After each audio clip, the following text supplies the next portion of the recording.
She was curious why he was so angry, because she saw it in him, felt it in him. She didn't want to think about him so much. He disturbed her, fascinated her, in ways she didn't understand. Probably it was because he was so hostile toward her. It had to be that. Tired of the lake house, she walked to the marina and got into Mamie's speedboat. Nobody saw her leave, but then she had the key, and she could come and go whenever she wanted to. It was a beautiful early October morning.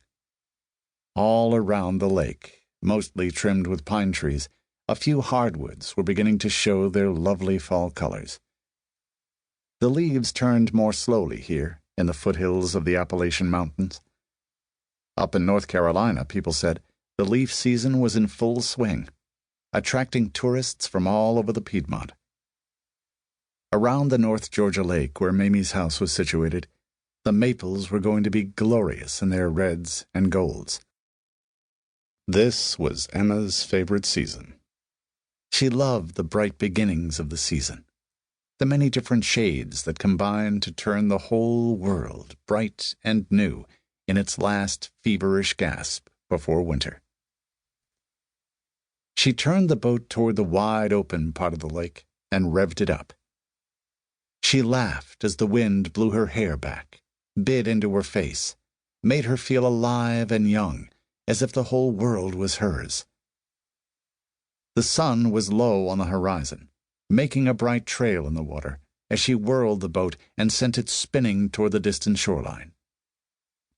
It was so early that nobody was on the lake. She had it all to herself.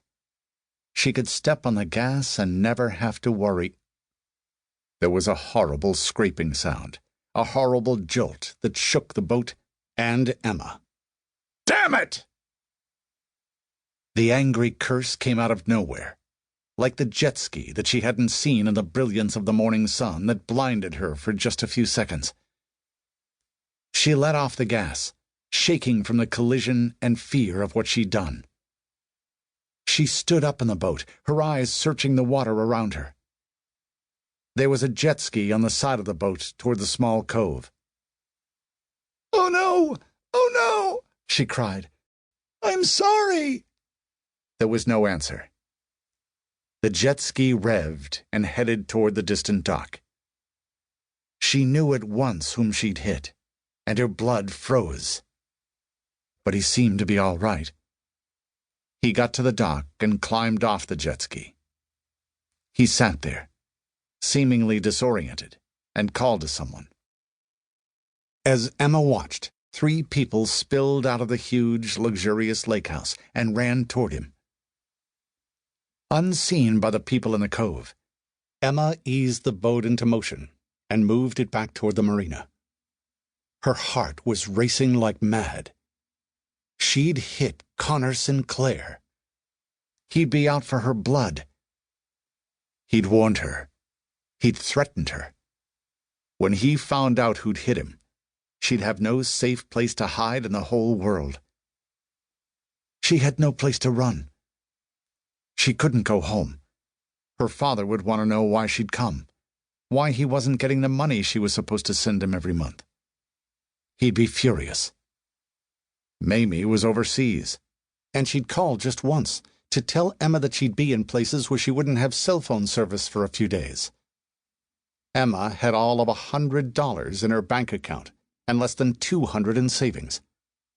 Not nearly enough to run and hide from a multimillionaire who'd want her arrested.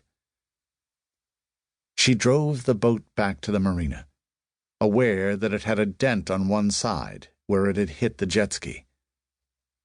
It was a sturdy boat. It didn't seem any the worse for the collision.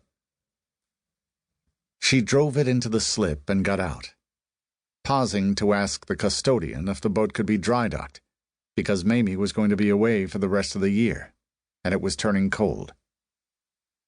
The older man smiled and said of course they could. And did she want him to beat out that dent in the hull? She smiled back very calmly and said that would be very kind. She'd hit a stump in the water too close to a cove.